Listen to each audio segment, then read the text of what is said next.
Imagine a ruler who feasted among a forest he had grown himself, a forest not of oak or pine, but of 20,000 writhing human bodies, each skewered alive on a sharpened stake, their screams providing the soundtrack to his evening meal. This was not a demon from the pits of hell. This was a Christian prince, a defender of his faith, and one of the most monstrous figures to ever cast a shadow across the pages of history. His name was Vlad III, Prince of Wallachia, but the world would come to know him by the name his enemies whispered in terror, Vlad the Impaler. His story is not a vampire fairy tale. It is a blood-soaked testament to the depths of human cruelty. A chilling exploration of how a boy raised in chains could become a tyrant whose methods of torture were so uniquely horrific, they broke the will of entire armies and left a scar on the soul of a nation. What you are about to witness is a journey into the heart of a darkness so profound that it inspired the greatest horror legend of all time. Yet the truth of the man is infinitely more terrifying than the fiction he inspired. This is the story of the real Dracula, a story of blood, steel, and a will forged in the fires of unimaginable suffering. To ensure you don't miss a single moment of this descent into one of history's most brutal reigns, take a moment now to subscribe to the channel and ring the notification bell, because the horrors are just beginning. To comprehend the monster, one must first understand the boy. Born in 1431 in the fortress city of Sighisoara, Transylvania, Vlad was a prince of the House of Dracula. His father, Vlad II, was a formidable warlord inducted into the prestigious Order of the Dragon, a chivalric order of Christian monarchs sworn to defend the cross from the encroaching power of the Ottoman Empire. This was no mere title. It was a desperate pact made in the face of an existential threat that had just swallowed Constantinople, the heart of Eastern Christendom. For this honor, he took the name Dracul, meaning the dragon. Consequently, young Vlad was known as Dracula, which simply meant son of the dragon. But this noble heritage offered no protection. Wallachia was a blood-soaked buffer state, a perpetual battleground caught between the Kingdom of Hungary and the relentless expansion of the Ottoman Sultanate. Survival here was not a matter of honor, but of brutal pragmatism and shifting allegiances. When Vlad was just a boy, his father made a fateful political calculation. To appease the Sultan and secure his own throne, he handed over his two sons, Vlad and his younger brother Radu, as political hostages. They were a guarantee of his loyalty. The boys were ripped from their homeland and cast into the heart of the enemy empire, a gilded cage where comfort and terror walked hand in hand. For years, Vlad lived as a prisoner of the Ottoman court, a political tool in a deadly game. He was educated in science, philosophy, and art alongside the Sultan's own sons, but every moment was overshadowed by the constant, implicit threat of death. He was a pawn, disposable. Every day, he witnessed the casual brutality and absolute power of the Sultan. He saw men executed for the slightest offense, their heads displayed on spikes as a casual warning. He learned that mercy was weakness and that fear was the only true currency of power. While his younger brother, Radu, adapted, embracing the culture, converting to Islam, and becoming a favorite of the future Sultan Mehmed II, Vlad's heart hardened. A core of incandescent rage began to form within him, a hatred for the Ottomans who held him captive, a contempt for his father who had surrendered him, and a loathing for the treacherous Wallachian nobles, the boyars, whom he blamed for his family's precarious position.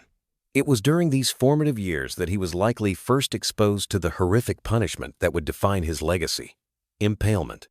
He saw it used by the Ottomans as a method of execution designed to inflict maximum terror and a slow, agonizing death.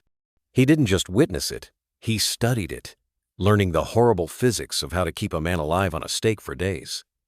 In the crucible of the Ottoman court, surrounded by the discipline of the Janissaries and the ruthlessness of the Sultan, the boy died and the Impaler was born. In 1447, while Vlad was still a hostage, his world shattered. The boyars, the wealthy landowning nobles of Wallachia, in a conspiracy with the Hungarian regent, revolted against his father. Vlad Dracul was overthrown and assassinated in the swamps near his home, his body left for the wolves.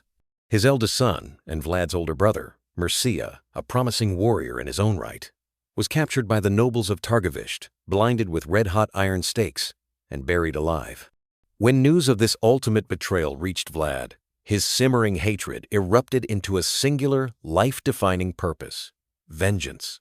He would not just reclaim his father's throne, He would purify Wallachia with fire and blood.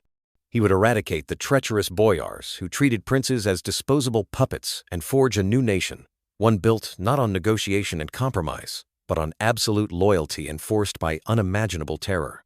His chance came in 1456. After years of fighting and political maneuvering, Vlad Dracula, now a man in his mid-20s, finally seized the throne of Wallachia for the second time. And this time, he intended to keep it. He was no longer the boy hostage. He was a hardened warrior, his mind a razor-sharp instrument of vengeance. His first act as voivode was to address the boyar problem. He knew that the nobles who had betrayed his father and murdered his brother would never be loyal. He decided to teach them a lesson in absolute power. During the Easter feast of 1457, he invited hundreds of the boyar familiesmen, women and children, to his court in Targovishte. As they feasted, surrounded by his most loyal mercenaries, Vlad calmly rose and asked them how many princes had ruled Wallachia in their lifetimes. The nobles, drunk and arrogant, boasted of serving under dozens of different rulers, inadvertently confessing to their long history of conspiracy and king-making. With a cold fury, Vlad gave the signal. His soldiers seized every noble in the hall. The older ones, the men directly responsible for his father's death, were immediately taken outside. There, sharpened wooden stakes had been prepared. One by one, they were impaled in the courtyard of the palace, their dying screams serving as the first sermon of Vlad's new reign. The younger, healthier nobles were chained together and force-marched 50 miles up into the mountains to the ruins of an old fortress overlooking the Argash River. There, they were forced into slave labor, commanded to rebuild the castle with their bare hands. They worked until the clothes rotted off their backs, and they dropped dead from exhaustion, their bodies thrown from the walls into the river below. The fortress they built, Poinari Castle, would become his infamous eagle's nest, a symbol of his power built on the bones of his enemies. The message was clear and absolute. The age of the treacherous boyars was over. The age of Dracula had begun. With his domestic enemies eliminated, Vlad turned his attention to the external threats.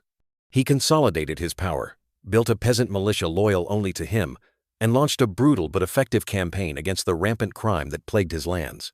But his ultimate goal remained the complete and total liberation of Wallachia from the Ottoman yoke. For several years, he refused to pay the jizya, the annual tribute demanded by the Sultan. This was a direct act of rebellion.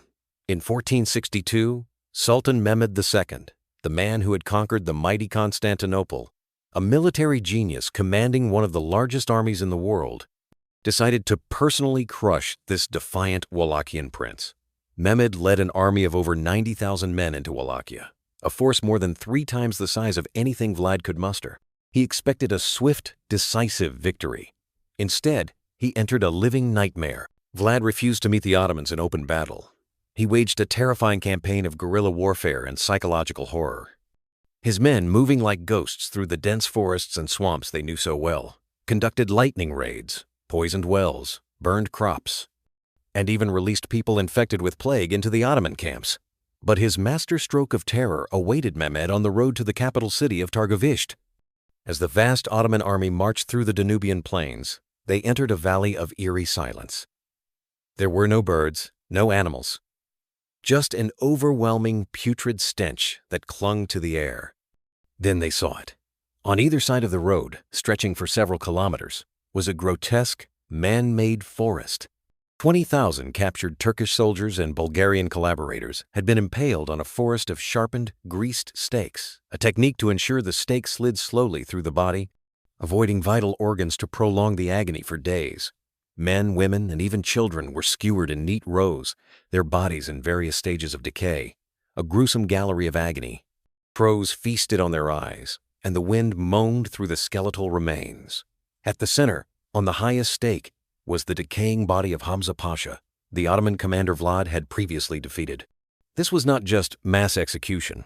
It was a work of art, a carefully constructed message of absolute defiance and unimaginable horror.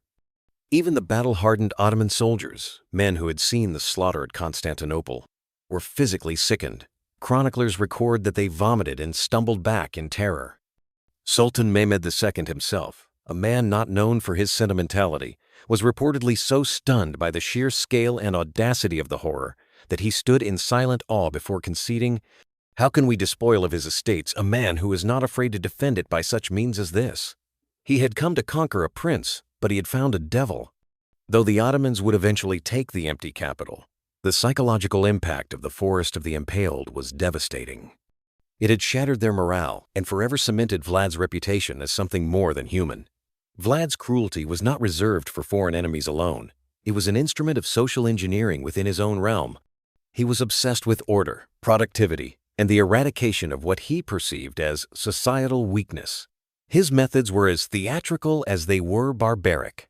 According to stories that spread across Europe, he decided one day to solve the problem of poverty and sickness in his capital. He summoned all the beggars, vagrants, and chronically ill people of Targovish to a grand feast in a specially prepared hall. He provided them with a magnificent banquet, encouraging them to eat and drink their fill. As the poor celebrated their good fortune, Vlad appeared before them and asked, "Do you want to be without cares, lacking nothing in this world?" When they roared their assent, he ordered the doors and windows of the hall to be boarded up from the outside. He then set the entire building on fire. As the hall burned to the ground with everyone trapped inside, Vlad calmly explained to his boyars that he had done this so that they should cease being a burden to other men, and so that no one should be poor in my realm. This chilling story is emblematic of his twisted, utilitarian philosophy of cruelty. Another powerful legend, likely embellished by his enemies but perfectly in line with his character, tells of his dining habits. It was said that Vlad would often have a table set up in the midst of his impaled victims.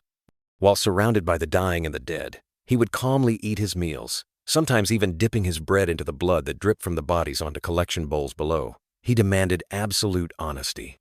To test his subjects, he once placed a golden cup in the middle of a town square, declaring that anyone could drink from it, but it must never be stolen.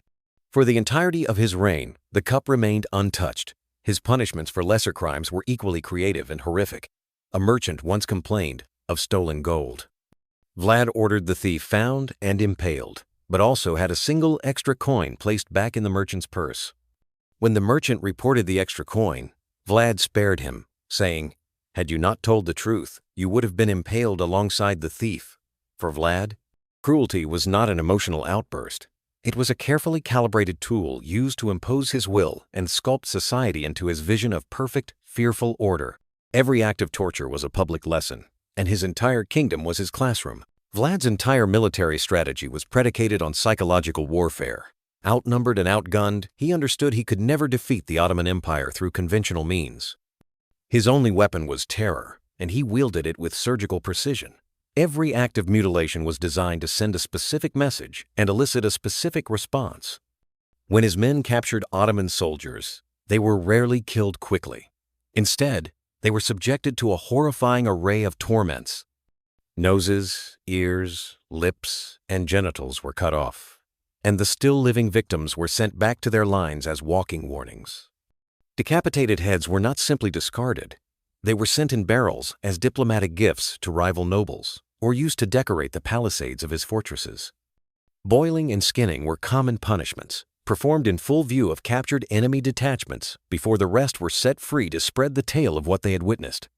His mastery of horror reached its zenith during the famous night attack of 1462. Under the cover of darkness, Vlad, dressed as a Turkish soldier, personally led 7,000 of his best men in a daring raid directly into the center of the massive Ottoman camp. Their goal was not to win a battle, but to assassinate Sultan Mehmed himself. They rampaged through the camp for hours, slaughtering thousands of stunned soldiers in their tents. While they failed to kill the Sultan, the psychological impact was immense. The raid sowed chaos and paranoia throughout the Ottoman ranks, making them believe that Dracula's men were everywhere, that not even the Sultan's own tent was safe. His interactions with foreign powers were equally brutal. According to one famous tale, 2 Ottoman envoys came before him and refused to remove their turbans, citing religious custom. Vlad praised their devotion and said he wished to strengthen their custom. He then ordered his guards to seize the men and had their turbans permanently affixed to their skulls with 3 large nails each. He then sent them back to the Sultan, a bloody and unforgettable lesson in respecting Wallachian authority. This was not the act of a madman lashing out. It was the calculated move of a leader using extreme violence to project an image of unyielding strength. He cultivated his terrifying reputation because he knew it was his greatest asset.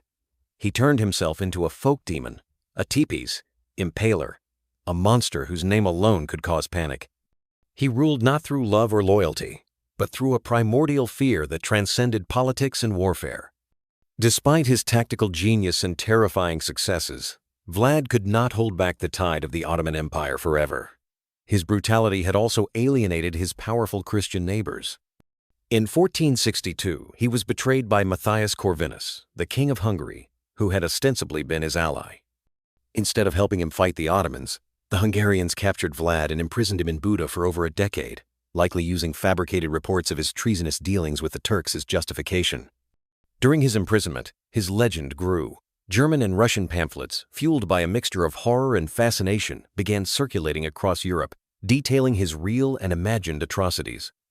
These early works of propaganda, filled with woodcut illustrations of him dining among the impaled, cemented his international reputation as the ultimate tyrant, a blood-drinking monster. Ironically, the smear campaign meant to justify his imprisonment became the very foundation of his immortal fame. He was eventually released in 1475 and, with Hungarian support, managed to reclaim the throne of Wallachia for a third and final time. But his moment of triumph was short-lived. His kingdom was shattered, and his enemies were legion. In late 1476 or early 1477, Vlad the Impaler rode into his final battle against an invading Ottoman force near Bucharest.